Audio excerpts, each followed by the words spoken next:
ஓநாய் குல சின்னம். ஜியாங்ரோங். தமிழில் சி. மோகன். அத்தியாயம் 24. மங்கோலிய மேய்ச்சல் நிலத்தில் கோடை இரவுகள் பின் இலையுதிர் காலத்தைப் போன்று குளிராகவே இருக்கும்.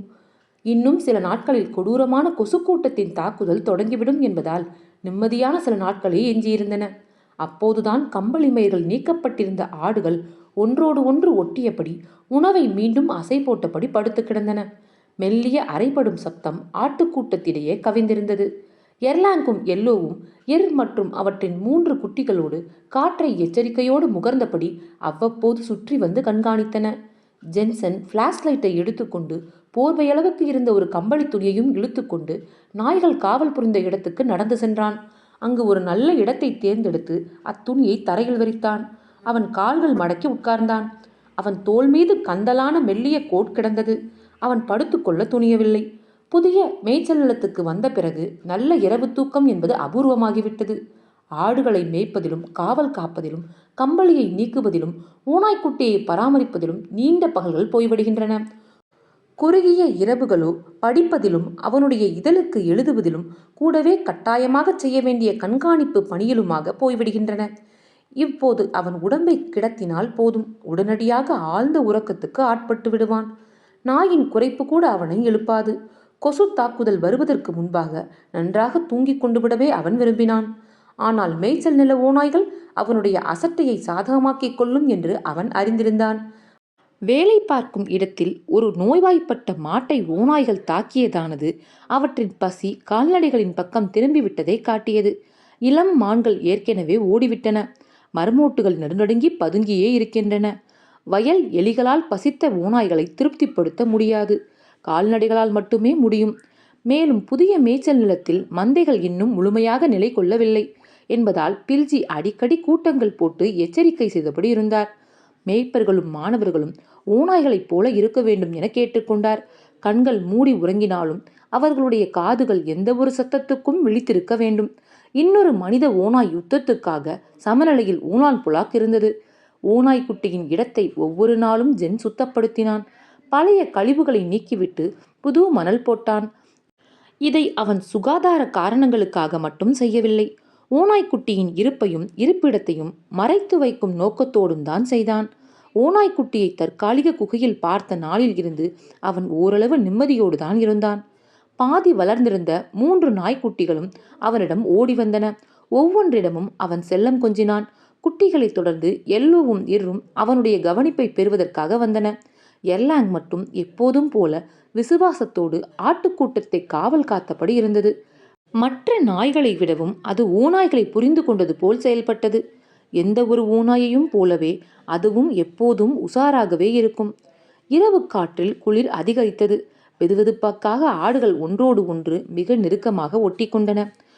3 நாய்க்குட்டிகளும் மெதுவாக ஊர்ந்து சென்று ஜென்னுடைய கந்தலான மேலாடைக்குள் பம்மிக் கொண்டன. ஆட்டுக்கூட்டத்தை சுற்றி 2 முறை பிளாஷ் லைட் அடித்து பார்த்துவிட்டு வந்து கம்பளி துணி விரிப்பின் மீது உட்கார முனைந்த பொழுது எங்கிருந்தோ வெகு தொலைவில் இல்லாமல் அருகிலேயே வந்த துயரம் நிறைந்த ஓநாயின் ஊளை அவனுக்கு கேட்டது. அந்த குரல் மடிவதற்கு முன்பாக மலைகளின் 3 பக்கங்களிலும் இருந்து தாழ்ந்த எதிரொலிகள் கேட்டன. அவை மலை பள்ளத்தாக்குகளிலும் ஆற்று பள்ளத்தாக்கிலும் ஆற்றங்கரையோரமும் சுழித்து ஓடின. அவை தென்றல் காற்றில் அசைந்து ஆடிய நாணல்களின் சலசலப்பு ஒளியோடு மேவி கலந்ததில் ஓநாய் நாணல் மற்றும் காற்றின் கலந்து ஓசையாக உருக்கொண்டு ஒலித்தன. அமைதியான தெளிந்த பின்னிரவின் ஓநாயின் குரலை கேட்டு வெகு நாளாகி இருந்ததால் அவன் திகிலடைந்தான். அவனை அச்சுறுத்தி நடுங்க வைத்த அந்த ஊளைகள் அவனுடைய ஆடையையும் தோளையும் ஊடுருவி எலும்புகளுக்குள் பாய்ந்தன. அவன் கை நீட்டி பக்கத்தில் இருந்த எல்லோவை இழுத்து தன் போர்வையோடு சேர்த்து அணைத்து கொண்டான். அது கொஞ்சம் இதமளித்தது. அந்த ஊளை துயர் நிறைந்த ஒரு தொடக்கம், அவ்வளவுதான். அதை அடுத்து பல வலிமைமிக்க ஆண் ஓநாய்களின் தொடர்ந்த ஊளைகள் உச்சஸ்தானியில் வெளிப்பட்டன. குழாமைச் சேர்ந்த எல்லா முகாம்களிலும் உள்ள நாய்களும் குறைக்கத் தொடங்கின. ஜென்னை சுற்றியிருந்த பெரிய மற்றும் குட்டி நாய்கள் ஆட்டுக்கூட்டத்தை சுற்றியிருந்த வடமோர்க்குப்புற எல்லையை நோக்கி ஓடிச் சென்று அங்கிருந்தபடி மூர்க்கமாகவும் பலமாகவும் தொடர்ந்து குறைத்தன. ஊளை வந்த திசையை நோக்கி சத்தமிட்டபடியே ஓடிய எர்லாங் திடீர் என நின்று பின்னால் திரும்பி பார்த்தது. பின்னால் இருந்து தாக்குதல் நிகழக்கூடும் என அது பயப்படுவது போல் தோன்றியது. ஆட்டுக்கூட்டத்தின் முன்பாக தன்னுடைய இடத்தை அமைத்து கொண்டு அது தொடர்ந்து குரைத்தது. குழுமத்தின் எல்லா முகாம்களிலும் பிளாஷ் லைட்டுகள் ஒளி வீசின. ஆற்று பள்ளத்தாக்கின் முனை வரை வெளிச்சம் நீண்டிருந்தது. குழாமைச் சேர்ந்த 100க்கும் மேற்பட்ட நாய்கள் அரை மணி நேரமாக குரைத்துவிட்டு மெல்ல மெல்ல அமைதியாயின. அந்த இரவு இருண்டும் குளிர்ந்தும் இருந்தது. தலைமை ஓநாய் மீண்டும் தொடர் ஊளையை தொடங்கியது. பல ஓநாய்களிடமிருந்து பதில் ஊளைகள் வெளிப்பட்டன. இரவு காவல் புரிந்த பெண்கள் எல்லோரும் தங்களுடைய பிளாஷ் லைட்டுகளை எரியவிட்டு சத்தம் வரும் திசை நோக்கி அலசியபடி அவர்கள் ஆ ஹே ஊ ஹே இ ஹே என்று ஆட்டுகளை ஓட்டி சத்தம் எழுப்பினர். அவர்களின் அந்த கூவல்கள் அலை அலையாய் எழுந்து பரவி ஓநாய் கூட்டத்தை அடைந்தன. தங்களுடைய எஜமானர்களின் செய்கையில் இருந்து குறிப்புணர்ந்த நாய்களும் படுமூர்க்கமாக சப்தம் எழுப்பின. குரைப்புகள், ஊளைகள், உருமல்கள், சீற்றல்கள், அச்சுறுத்தல்கள் என எல்லாம் கலந்த சப்தங்கள் கொட்டு முழக்கம் என வெளிப்பட்டது. அந்த கலவையில் கட்டுப்படுத்த முடியாமல் வெளிப்பட்ட தன்னுடைய சப்தங்களையும் ஜென் சேர்த்தான். ஆனால் அவனுடைய பலவீனமான சப்தங்களை உடனடியாக இரவு விழுங்கிவிட்டது. புதிய மேய்ச்சல் நிலத்தில் குடில்கள் அருகருகாக இருந்ததால் அவற்றின் மீது கவனம் செலுத்துவது எளிதாக இருந்தது. மேலும் மிக தீவிரமான மனித குரல்களும் ஒளிக்கதிர்களின் பாய்ச்சலும் எதிர்த்தாக்குதலாக அமைந்து ஒரு யுத்தத்துக்கான பதற்றத்தை உருவாக்கி இருந்தன. ஓநாய்களின் கூக்குரல்கள் உடனடியாக அடங்கின. உல்ஜியும் பில்ஜியும் குடில்களின் மீது ஒருமித்த கவனத்தை குவிப்பதற்கான உபாயங்களை வகுத்தனர். முகாம் ஒருமுனைப்பட்டு தாக்குதலுக்கு தயாரானது. எனினும் ஓநாய்கள் இப்போது தாக்குதல் மேற்கொள்ளாது என்றே கருதினர். திடீர் என சங்கிலியின் சடசடப்பு சத்தத்தை ஜென் கேட்டதும் ஓநாய்க்குட்டியிடம் அவன் ஓடிச் சென்றான். அது குழிக்கு வெளியே மேலும் கீழுமாக குதித்து கொண்டிருந்தது. கோரை பற்களை காட்டி உருமியபடியும் வலை நகங்களை காட்டியபடியும் துள்ளி கொண்டிருந்தது. மனிதர்களுக்கும் ஓநாய்களுக்கும் நாய்களுக்கும் இடையே நடந்த ஒளி யுத்தத்தில் அது மிகவும் கிளர்ச்சியடைந்திருந்தது. இருட்டு ஓநாய்களிடம் பரிவு கொண்டது. அவை இரவில் உயிர் துடிப்போடும் மேலான யுத்த குணாம்சத்தோடும் காணப்படும். அது சூறையாடுவதற்கான நேரம்.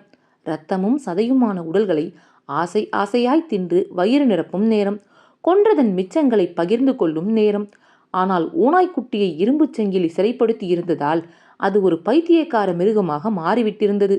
சங்கிலிக்கு எதிராக அது வீணாக போராடியதில் அதன் கோபம் பெருகியது. பட்டியில் அது உருவாக்கியிருந்த பாதையில் ஓடியது. ஓடும்போது காற்றில் எகிரி கற்பனையான இலக்குகளை கடித்தது. அடுத்த தாக்குதலுக்கு முன்பாக சட்டென நின்று தரையில் விழுந்து உருண்டது. சில கணங்களுக்கு பிறகு பட்டியின் வடமுனையில் ஓநாய்க்குட்டி நின்றிருந்தது. அது தனக்கு முன்னால் வெறித்து பார்த்து கொண்டிருந்தது. காதுகள் விடைத்திருந்தன. சற்றும் அசையாது இன்னொரு தாக்குதலுக்கு தயார்படுத்தி கொண்டிருப்பதைப் போல் இருந்தது. ஜென்சன் வருவதை பார்த்ததும் அவனை நோக்கி ஓடிய ஓநாய்க்குட்டி பின் அவன் பட்டிக்கு வரட்டும் என்பது போல பின்வாங்கியது. அவன் பட்டிக்குள் ஒரு எட்டு வைத்ததும் ஒரு பசித்த புலியைப் போல ஓநாய்க்குட்டி அவனுடைய முழங்காலை சுற்றி வளைத்து கடிக்க முற்பட்டது.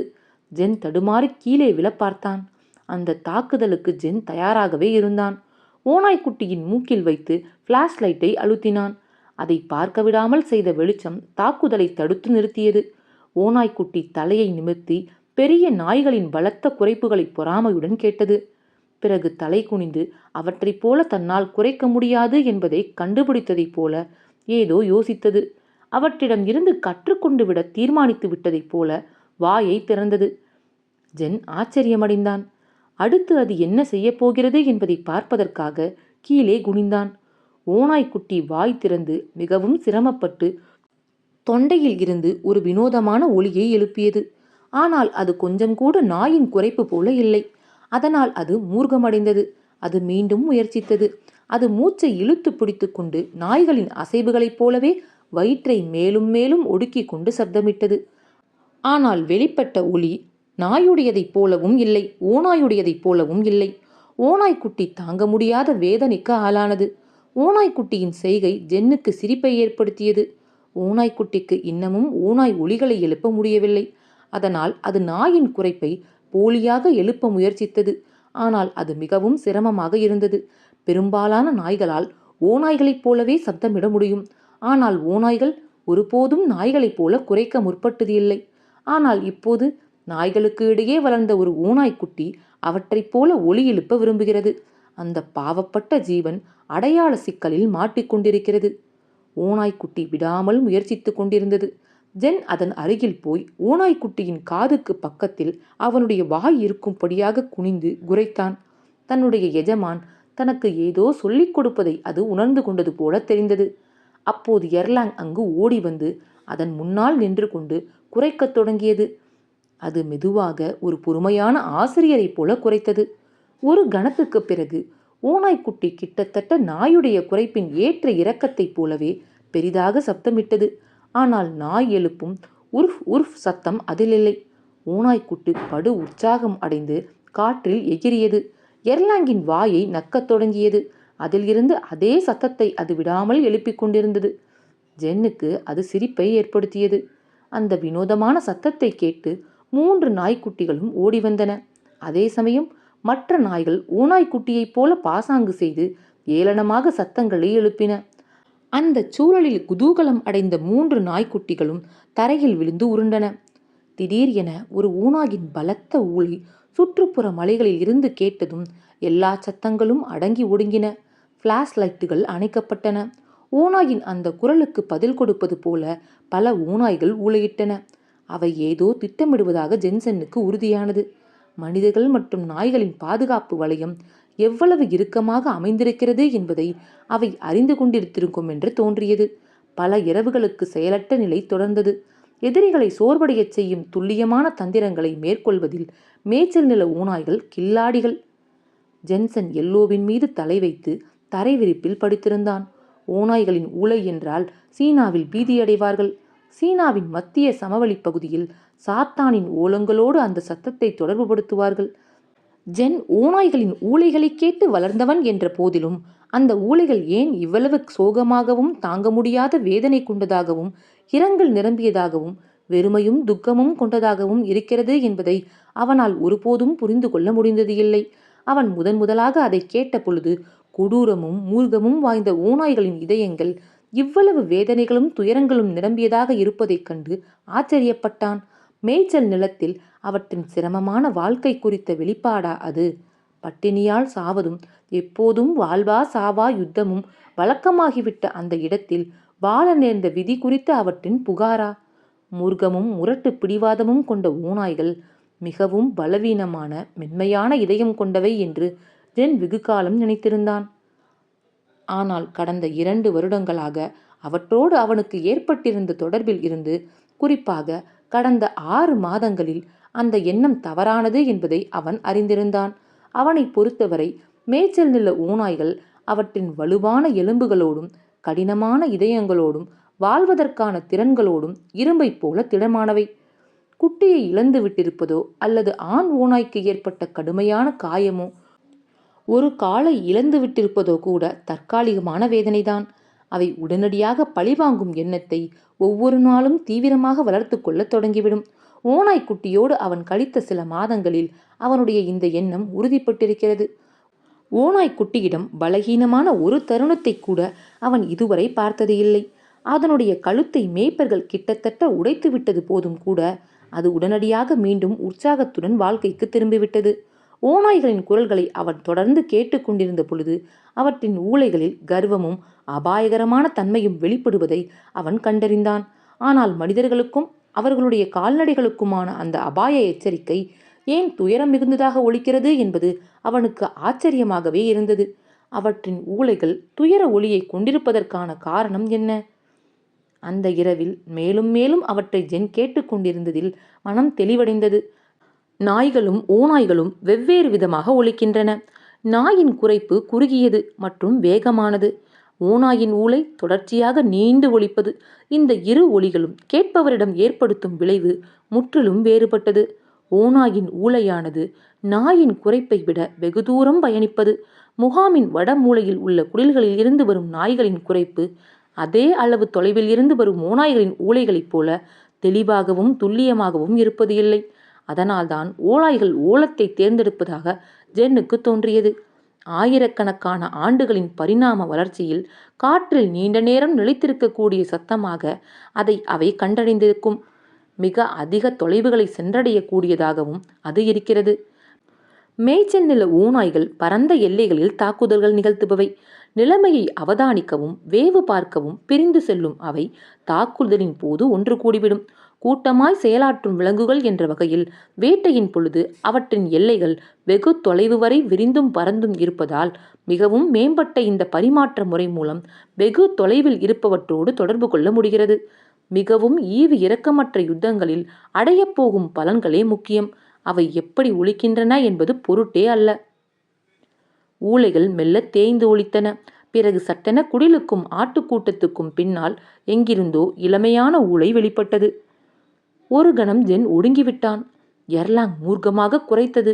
மற்ற நாய்கள் அதன் பின்னால் நின்றிருந்தன. ஜென் மேய்ச்சல் தடியையும் பிளாஷ் லைட்டையும் எடுத்துக்கொண்டு ஓடினான். அவன் குடிலை அடைந்த பொழுது எர்லாங்கும் மற்ற நாய்களும் உருமியபடி ஓநாய்ப்பட்டியை சுற்றி புதிரான பாவனையோடு நின்றிருந்தன. பிளாஷ் லைட் உதவியோடு ஓநாய்க்குட்டியை ஜென் பார்த்தான். மரக்கம்பத்துக்கு பக்கத்தில் அது பதுங்கியிருந்தது. அது ஊளையிட்டை பொழுது அதன் நீண்ட மூக்கு வானத்தை நோக்கி இருந்தது. ஆக அங்கிருந்துதான் அந்த சத்தம் வருகிறது. ஒரு ஓநாயைப் போல அது ஊளையிடுவதை ஜென் இப்போதுதான் முதல் முறையாக கேட்கிறான். அது முழுமையாக வளர்ச்சியடைந்த பிறகுதான் அதை செய்ய முடியும் என அவன் நினைத்திருந்தான். ஆனால் 4 மாதமே ஆன அது வளர்ந்த காட்டு விலங்கைப் போல ஒலி எழுப்புகிறது, நடந்து கொள்கிறது. முதன்முறையாக தன்னுடைய மகன் அப்பா என்று கூப்பிடும் பொழுது ஒரு தந்தை பரவசம் அடைவது போல ஜென் அப்போது இருந்தான். அவன் குனிந்து அதன் பின்புறத்தை தட்டி கொடுத்தான். ஓநாய்க்குட்டி திரும்பி அவனுடைய பின் கையை நக்கி கொடுத்தது. பிறகு மீண்டும் ஊளையிடத் தொடங்கியது. நாய்கள் மிகவும் குழப்பத்தில் இருந்தன. அவற்றின் பரம எதிரி அவற்றின் இடையே இருந்து கொண்டிருப்பதானது ஆடுகளின் மேய்ச்சலுக்கு துணை புரியும் நாய்களிடம் மிகுந்த குழப்பத்தை ஏற்படுத்திவிட்டது. ஆனால் எர்லோங் சந்தோஷமாக நடந்து பட்டிக்குள் சென்று ஓநாய்க்குட்டியின் தலை உச்சியை நக்கி கொடுத்தது. பின் அதன் அருகில் படுத்துக்கொண்டு அது ஊளையிடுவதை கேட்டது. எல்லோவும் இர்ரும் வெறுப்புடன் ஓநாய்க்குட்டியை முறைத்து பார்த்தன. அந்த சில நிமிடங்களில் அது சில மாதங்களாக வாழ்ந்து வந்த நாய்களிடம் இருந்து விலகிவிட்டதைப் போல் இருந்தது. அதன் உண்மையான அடையாளத்தை வெளிப்படுத்தி விட்டிருந்தது அது. அது ஒரு ஓநாய், நாய் இல்லை. ஆனால் எல்லோவும் இர்ரும் அவற்றின் எஜமானன் சிரித்தபடி ஓநாய்க்குட்டியின் தலையை தட்டி கொடுப்பதை பார்த்து அவற்றால் அமைதியாக மட்டுமே சீற்றம் கொண்டிருக்க முடிந்தது. ஓநாய்க்குட்டியின் பக்கத்தில் ஜென் குந்தியிருந்து அதன் ஊளையை கேட்டதோடு அதன் உடல் அசைவுகளையும் கவனித்தான். அந்த இளம் ஓநாய் மென்மையான சீரான சப்தத்தை எழுப்புவதற்கு முன்பாக தன்னுடைய மூக்கை எப்படி உயர்த்தி கொள்கிறது என்பதை பார்த்தான். நீண்ட மூக்கை காற்றில் உயர்த்தி வைத்துக் கொள்வதானது தொலைவில் இருக்கும் உறவினரோடு தொடர்பு கொள்ள ஏதுவாக இருப்பது போல ஜென்னுக்கு புலப்பட்டது. அவற்றின் நீண்ட துயர் மிகுந்த ஊளைகளும் மூக்கை உயர்த்தி வைத்துக் கொள்ளும் மனோபாவமும் மேய்ச்சல் நிலத்தில் அவை உயிர்த்தரித்திருப்பதற்கான அவற்றின் செயல்முறைகள். ஓநாய்களின் துல்லியமான பரிணாமம். டெஞ்சரின் மகத்தான படைப்பு. ஜென்னுடைய நரம்புகளில் இரத்தம் பாய்ந்தது. அநேகமாக மங்கோலிய மேய்ச்சல் நிலத்தின் மேய்ப்பர்கள் எவரும் உயிருள்ள ஓநாயின் புன்புறத்தை இதுவரை தட்டி கொடுத்திருக்க மாட்டார்கள். முழுமையான நேர்த்தியான பரிசுத்தமான ஓநாய்க்குட்டியின் ஊளைகளை அவனை விட எவரும் இவ்வளவு தெளிவாக கேட்டிருக்க மாட்டார்கள். ஒரு ஓநாயைப் போல தன்னால் ஊளையிட முடிந்ததில் குதூகலம் அடைந்த ஓநாய்க்குட்டி நீண்ட உச்சமான முந்தையை விடவும் தீவிரமான ஊளைகளை எழுப்பியபடி இருந்தது. ஒரு புதிய பாடகனுக்கு அவனுடைய அறிமுக நிகழ்ச்சியிலேயே அபரிமிதமான பாராட்டுகள் கிடைத்தால் எப்படி குதூகலிப்பானோ அப்படி இருந்தது ஓநாய்க்குட்டியின் செயல்பாடு. கடந்த சில மாதங்களில் ஓநாய்க்குட்டி ஜென் ஆச்சரியப்படும் அளவுக்கு பல காரியங்கள் செய்திருந்தாலும் இது அவனை வியக்க வைத்தது. நாயைப் போல குறைக்க முயற்சி செய்து முடியாமல் போனதால் ஓநாயின் குரலை கேட்டதும் அதன் உள்ளுணர்வால் உந்தப்பட்டு அந்த இளம் ஓநாய் உடனடியாக அதில் வித்தகம் பெற்றுவிட்டது. ஓநாய்க்குட்டியானது தன்னுடைய ஊளையின் மூலம் தன்னை வெளிப்படுத்திக் கொள்கிறது என்பதையும் அது காட்டில் இருக்கும் தன் இனத்தை அழைக்கிறது என்பதையும் ஜென் திடீர் என உணர்ந்தான். ஜென் விதிர்விதித்து போனான். அங்கிருக்கும் ஓநாய்கள் அல்லது கூட்டத் தலைவர்கள், மூத்த போர் வீரர்கள், ஆண் ஓநாய்கள் மற்றும் பெண் ஓநாய்கள் எவையும் இதுவரை மனிதர்களின் முகாம்களில் இருந்து ஓநாயின் ஊளை வெளிப்படுவதை கேட்டிருக்காது என ஜென் ஊகித்தான். அவற்றின் நம்ப முடியாத அதிர்ச்சியை அவன் கற்பனை செய்து பார்த்தான். ஓநாய் கூட்டத்துக்கு கொஞ்சமும் புரியாத புதிராக இருந்திருக்கும். அவை ஒன்றை மற்றொன்று உற்று பார்த்து கொண்டிருந்திருக்கும். ஒரு கணம் எல்லாம் அமைதியாக இருந்திருக்கும். ஆனால் கொஞ்சம் முன் பின்னாக என்றாலும் அவற்றைச் சேர்ந்த ஒன்றுதான் குரல் கொடுத்தது என்பதை அவை உணர்ந்து விட்டிருக்கும். குட்டிகளை இழந்த தாய் ஓநாய்களின் இதயங்களில் நம்பிக்கை தூண்டப்பட்டிருக்கும். அவை திரும்ப திரும்ப அடைய ஆவல் கொண்டிருக்கும். ஜென்னின் மோசமான பயங்கள் உண்மையாக போகிறது. ஓநாயின் ஊளைகளுக்கு நாய்கள் எதிர்வினையாற்றத் தொடங்கின. மூர்க்கமான குரைப்புகள் வெளியேறி இரவை சூழ்ந்ததில் மேய்ச்சல் நிலம் தலைகீழாக மாறியது. அவை மனித எஜமானர்களுக்கு அபாய எச்சரிக்கை விடுத்தன. கடைசியாகத்தான் மக்கள் எதிர்வினையாற்றினர். இரவு காவலில் இருந்த பெரும்பாலான பெண்கள் அசதியில் தூங்கிவிட்டிருந்தனர். ஓநாய்க்குட்டியின் ஊளைகள் அவர்களுக்கு கேட்டிருக்கவில்லை. நாய்களின் படு மூர்க்கமான குரைப்புகள்தான் அவர்களை எழுப்பின. இப்போது அவர்கள் விழித்து கொண்டதால் அவர்களுடைய கூச்சல்களும் கூப்பாடுகளும் இரவை சூழ்ந்தன. அவர்களுடைய பிளாஷ் லைட்டுகள் இருளை ஊடுருவின. கொசுக்களின் கொடூர தாக்குதல் தொடங்கவிருப்பதற்கு சற்று முன்பாக ஓநாய் தாக்குதல் என்பது எவரும் நினைத்து பார்க்க விரும்பாத ஒன்று. அலை அலையாய் பரவிய நாய்களின் மூர்க்கமான சத்தம் ஜென்சனுக்கு பதற்றத்தை ஏற்படுத்தியது. இந்த கூச்சலுக்கும் குழப்பத்துக்கும் அவன்தான் காரணம். காலையில் சூரியன் உதயமானதும் முகாம் உறுப்பினர்களின் பெரும் கோபத்தை அவன் எப்படி எதிர்கொள்ளப் போகிறான் என்று தெரியவில்லை. சில மேய்ப்பர்கள் ஒரு குழுவாக வந்து அவனுடைய ஓநாய்க்குட்டியை வீசி அடித்து டெஞ்சருக்கு அனுப்பிவிடுவார்கள் என அவன் கவலைப்பட்டான். ஓநாய்க்குட்டியோ விடாமல் சத்தமெழுப்பிக் கொண்டிருந்தது. அது ஏதோ பெரும் கொண்டாட்டத்தில் இருப்பது போல் தோன்றியது. அதிகாலை சூரிய வெளிச்சத்தில் இருள் விலகத் தொடங்கியது. இரவு காவலில் இல்லாத பெண்கள் எழுந்து கொண்டு மாடுகளிடம் பால் கறப்பதற்காக சென்றனர். அச்சத்தால் தன்வசம் இழக்கத் தொடங்கிய ஜென் தன்னுடைய ஒரு கையால் இளம் ஓநாயை வளைத்து கொண்டு இடது கையால் அதன் மூக்கை மூடி அது ஊளையிடுவதை நிறுத்த முற்பட்டான். அடங்கி போவது என்பது ஓநாயின் குணம் இல்லை என்பதால் ஜென்னுடைய பிடியில் இருந்து தன்னை விடுவிக்க அது முழு சக்தியையும் திரட்டி போராடியது. அது பாதி அளவு வளர்ந்துவிட்ட மிருகமாக இருந்ததால் ஜென்னை விடவும் அது பலம் கொண்டிருப்பதாக நம்பினான். அதை சுற்றியிருந்த அவனுடைய கையில் இருந்து சுலபமாக விடுபட்டது. அதன் மூக்கின் மீதிருந்த பிடியை விட்டுவிட்டால் அது அவனை கடித்துவிடும் என்பதை உணர்ந்தான் ஜென். ஓநாய்க்குட்டி மூர்க்கமாக எதிர்த்தது. அதன் ஆந்தை போன்ற கண்களும் அவற்றில் வெளிப்பட்ட தீச்சுடரும் அவன் இப்போது அதனுடைய எதிரி என்பதை புரிய வைத்தன. அதனுடைய நீள் மூக்கை ஜென் விடாமல் பிடித்து கொண்டிருந்த பொழுது ஓநாய்க்குட்டி தன் வலை நகங்களால் அவனுடைய மேலாடையை கிழித்து அவனுடைய வலது கையின் பின்புறத்தை கீறிவிட்டது. வலியால் அதிர்ச்சியடைந்த ஜென் யாங்கி யாங்கி என்று கத்தினான். குடிலின் கதவை திறந்து கொண்டு வெறும் காலோடு ஓடி வந்தான் யாங்கி. ஒரு வழியாக இருவருமாகச் சேர்ந்து அதை தரையோடு படுக்க வைத்தார்கள். அது வேக வேகமாக மூச்சு இழுத்தபடியும் விட்டபடியும் அந்த மணல் தரையை நகங்களால் பள்ளம் தோண்டுவது போல் பிராண்டி கொண்டிருந்தது. ஜென்னுடைய கையில் இருந்து ரத்தம் வடிந்தது. யாங் குடிலுக்கு ஓடிச் சென்று முதலுதவி பெட்டியில் இருந்து கிருமிநாசினி பொடியையும் கட்டு துணியையும் எடுத்து கொண்டு வந்தான். இந்த கலோபரத்தினால் விழித்து கொண்ட காவோ சியான்சாங் குடிலுக்கு வெளியே வந்து சபித்தான். நீ நாள் முழுவதும் இந்த ஓநாய்க்கு ராஜ உபச்சாரம் செய்கிறாய். ஆனால் அது உன்னை கடிக்கிறது. பேசாமல் அதை நீ என்னிடம் விட்டுவிடு, நான் பார்த்து கொள்கிறேன். ஒன்றும் செய்து விடாதே என்று பதற்றத்துடன் சொன்னான் ஜென். அதன் மேல் தப்பில்லை, நான் தான் அதன் வாயை இறுக பொத்தினேன். அதற்குள் நன்றாக விடிந்து விட்டது. ஆனால் ஓநாய்க்குட்டியின் உற்சாகம் கொஞ்சமும் குறையவில்லை. அது துள்ளி குதித்தபடி சத்தமாக மூச்சு விட்டு கொண்டிருந்தது. கடைசியில் பட்டியின் விளிம்புக்கு சென்று படுத்து கொண்டபடி வடமேற்கு வானை நோக்கி தலை நிமிர்த்தி பார்த்தபடி மீண்டும் ஊளையிடத் தயாரானது. ஆனால் வினோதம் என்னவென்றால் அதனால் ஊளையிட முடியவில்லை. புதிதாக தேர்ச்சி பெற்றிருந்த அந்த சத்தம் மறந்துவிட்டிருந்தது. அது மீண்டும் மீண்டும் முயற்சி செய்தது. ஆனால் நாயின் குரைப்பு போன்றே சத்தம் வெளியே வந்தது. அதை கேட்டு எர்லோ சந்தோஷமாக வாலாட்டியது. பார்த்து கொண்டிருந்த மூவரிடமும் மகிழ்ச்சி பெருக்கெடுத்தது. தன்னுடைய தோல்வியில் சங்கடமும் கோபமும் அடைந்த ஓநாய்க்குட்டி அதனுடைய வளர்ப்பு தந்தையான எர்லாங்கை பார்த்து உருமியது. எப்படி ஊளையிடுவதென்று ஓநாய்க்குட்டிக்கு இப்போது தெரியும் என்று ஜென் வருத்தத்தோடு சொன்னான். முகாமில் இருக்கும் எல்லோரும் அதை கேட்டிருப்பார்கள். அது நமக்கு பிரச்சனைதான். நாம் என்ன செய்யலாம்?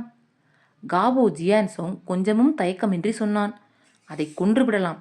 நாம் அப்படி செய்யாவிட்டால் நம்மிடத்தை பார்த்து ஓநாய்க்கூட்டம் ஒவ்வொரு இரவும் இடைவிடாமல் ஊளையிட்டு கொண்டிருக்கும். பிறகு எல்லா நாய்களும் குரக்க ஆரம்பித்து விடும். எவராலும் கொஞ்சமும் தூங்க முடியாது. மேலும் அவை நம் ஆடுகளில் ஒன்றை தூக்கி கொண்டு போய்விட்டால் பிரச்சனை சமாளிக்க முடியாத அளவு மோசமாகிவிடும். நாம் அதனை கொல்ல வேண்டாம். சத்தம் இல்லாமல் அதை அவிழ்த்து விட்டுவிட்டு அது தப்பி போய்விட்டதாக சொல்லிவிடலாம் என்றான் யாங். நாம் அதை கொல்லவும் வேண்டாம், அவிழ்த்து விடவும் வேண்டாம் என்றான் ஜென். இப்படியே வைத்திருப்போம், ஒவ்வொரு நாளாக சமாளிப்போம். நாம் அதை அவிழ்த்து விட்டு விடுவதாக இருந்தால் இப்போது அதை செய்ய முடியாது. எல்லா முகாம்களிலும் ஏகப்பட்ட நாய்கள் இருக்கின்றன. அதை நாம் அனுப்பிவிட்டதுமே அதன் மீது அவை பாய்ந்துவிடும். இப்போதைக்கு சூரியன் உதித்ததும் நீ ஆடுகளின் மேய்ச்சலை கவனித்துக்கொள். நான் இரவு பணியை எடுத்துக்கொள்கிறேன். அதன் மூலம் நான் பகலிலும் அதன் மீது ஒரு கண் வைத்திருக்க முடியும். இப்போதைக்கு நாம் செய்யக்கூடியது அதுதான் என்று நினைக்கிறேன் என்றான் யாங். முகாம் தலைமை அகத்தில் இருந்து அதை கொன்றுவிடும்படி உத்தரவு வந்தால் நாய்கள் இல்லாத இடத்துக்கு கொண்டு போய் விட்டுவிட்டு வந்துவிடலாம். நீங்கள் இருவருமே கனவுகளில் மிதக்கிறீர்கள் என்றான் காவோ.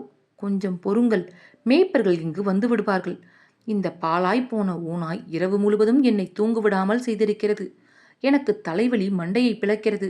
நான் உங்களுக்கு சொல்கிறேன், அதை கொல்ல நான் தயார். அவர்கள் காலை தேநீரை முடிப்பதற்கு முன்பாகவே குதிரைகளின் குளம்படி சத்தம் வந்துவிட்டது. வரவிருக்கும் ஆபத்தை உணர்ந்த ஜென்சனும் யாங்கியும் வாசலுக்கு விரைந்தார்கள். அங்கு பில்ஜியும் உல்ஜியும் தங்களுடைய குதிரைகளில் இருந்தபடி குடிலை சுற்றி நோட்டம் விட்டார்கள். இரண்டாவது முறையாக அவர்கள் சுற்றி பார்த்த பொழுது தரையில் ஒரு குழிக்குள் செல்வதாக கிடந்த சங்கிலியை பார்த்தார்கள். பக்கத்தில் போய் பார்ப்பதற்காக அவர்கள் கீழே இறங்கினார்கள். அது இங்கே ஒளிந்து கொண்டிருக்கிறது, அதனால்தான் நம்மால் பார்க்க முடியவில்லை என்றார் பில்ஜி. ஜென்னும் யாங்கும் ஓடிப்போய் குதிரைகளின் கடிவாளங்களை பற்றி எருதுவண்டி சக்கரத்தில் அவற்றை கட்டினார்கள். தண்டனைக்காக காத்திருப்பவர்களைப் போல அவர்கள் பேசாமல் நின்றிருந்தார்கள். உல்ஜியும் பில்ஜியும் குனிந்து குழிக்குள் பார்த்தார்கள். ஓநாய்க்குட்டி அந்நியர்களின் தொந்தரவால் சங்கடம் அடைந்து அதனுள் படுத்து கிடந்தது. அது தலையை வெளியே நீட்டி குனிந்து பார்த்து கொண்டிருக்கும் மனிதர்களை பார்த்து உருமியது. கடைசியாக நான் இதை பார்த்ததை விட நன்றாக வளர்ந்திருக்கிறது என்றார் பில்ஜி. நான் காட்டில் பார்த்திருக்கும் இளம் ஓநாய்களை விட இது பெரிதாக இருக்கிறது. அவர் ஜென்சனை பார்த்து திரும்பினார். நீ அதற்கு செல்லம் கொடுத்து விட்டு கெடுத்திருக்கிறாய். அது குளுமையாக இருப்பதற்காக குழி கூட தோண்டியிருக்கிறாய். அதை அப்படியே வெளியில் விட்டிருந்தால் சூரியன் அதை சாகடித்திருக்கும். எங்களுக்கு சுலபமாக இருந்திருக்கும். நாங்கள் அதை கொல்ல வேண்டி இருந்திருக்காது. ஜென் கவனமாக பதிலளித்தான். அப்பா, நான் அந்த குழியை தோண்டவில்லை, அதுவே தோண்டியது. அது வெயிலில் வெந்து கொண்டிருந்தது. பின் அதற்கு இந்த குழி தோண்டும் எண்ணம் தோன்றியிருக்கிறது. முதியவர் பெரும் வியப்புடன் ஓநாய்க்குட்டியை உற்று பார்த்தார். தாய் சொல்லிக் கொடுக்காமலேயே இதை எப்படி செய்வது என்று அதற்கு தெரிந்திருக்கிறது. ஒருவேளை இது இறந்து போவதை டெஞ்சர் விரும்பவில்லை போல. ஓநாய்கள் உடனடியாக செயல்படும் மூளைகள் கொண்டவை என்றார் உல்ஜி. அவை நாய்களை விட சாமர்த்தியமானவை, சில வழிகளில் மனிதர்களை விடவும் சாமர்த்தியமானவை. ஜென்னுடைய இதயம் படபடத்து கொண்டிருந்தது. இவ்வளவு சின்ன ஓநாயால் எப்படி இப்படி யோசிக்கவும் செயல்படுத்தவும் முடிந்தது என்று எனக்கு புரியவே இல்லை. நான் அதை எடுத்து வந்த பொழுது அதற்கு கண்கூட திறந்திருக்கவில்லை. ஓநாய்கள் இயல்பிலேயே ஆச்சரியப்படத்தக்க அளவுக்கு புத்தி கூர்மை கொண்டவை என்றார் பில்ஜி. அவற்றின் அம்மாக்கள் பக்கத்தில் இல்லாமல் இருக்கலாம், ஆனால் அவற்றுக்கு சொல்லிக் கொடுக்க எப்போதும் டெஞ்சர் இருக்கிறது. நேற்று இரவு இது எப்படி ஊளையிட்டது என்பதை நீ நிச்சயம் பார்த்திருப்பாய். மேய்ச்சல் நில விலங்குகளின் ஓநாய்கள் மட்டுமே வானத்தை நோக்கி ஊளையிடுபவை. ஒரு மாடோ ஆடோ குதிரையோ நாயோ நரியோ மானோ அல்லது மர்மோட்டோ அது போன்று செய்வது இல்லை. ஏன் தெரியுமா? டெஞ்சரின் பெருமிதமும் மகிழ்ச்சியும் ஓநாய்கள்தான் என்று நான் உனக்கு சொல்லியிருக்கிறேன். அவற்றுக்கு ஏதாவது தொல்லை ஏற்படும் பொழுது அவை மேலே பார்த்து ஊளையிடும். அப்போது டெஞ்சர் அவற்றுக்கு உதவும். அவை பெரும்பாலான திறன்களை டெஞ்சரிடம்தான் நேரடியாக பெறுகின்றன. காலையில் செயல்முறைகளை எப்படி கேட்டு பெறுவது என்றும் மாலையில் அறிக்கையை தாக்கல் செய்யவும் அவற்றுக்கு தெரியும். இங்கு மக்கள் தொல்லைகளுக்கு ஆட்படும் பொழுது அவர்கள் மேலே பார்த்து ஓநாய்களைப் போலவே டெஞ்சரின் உதவியை வேண்டுவார்கள். டெஞ்சரை வழிபடும் 2 ஜீவராசிகள் நாங்கள் மட்டும்தான். முதியவர் ஓநாய்க்குட்டியை பார்த்த பார்வையில் இதம் இருந்தது. உண்மையில் நாங்கள் ஓநாய்களிடம் இருந்துதான் கற்றுக்கொண்டோம்.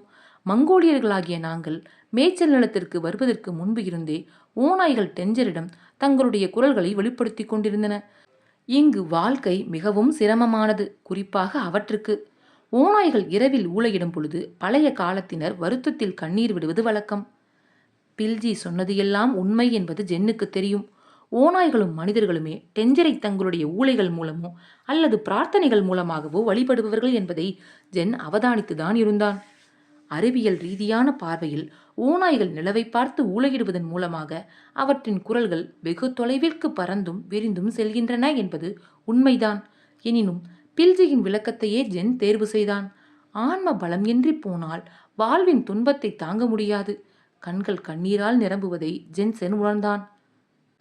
முதியவர் அவனை பார்த்து திரும்பினார்.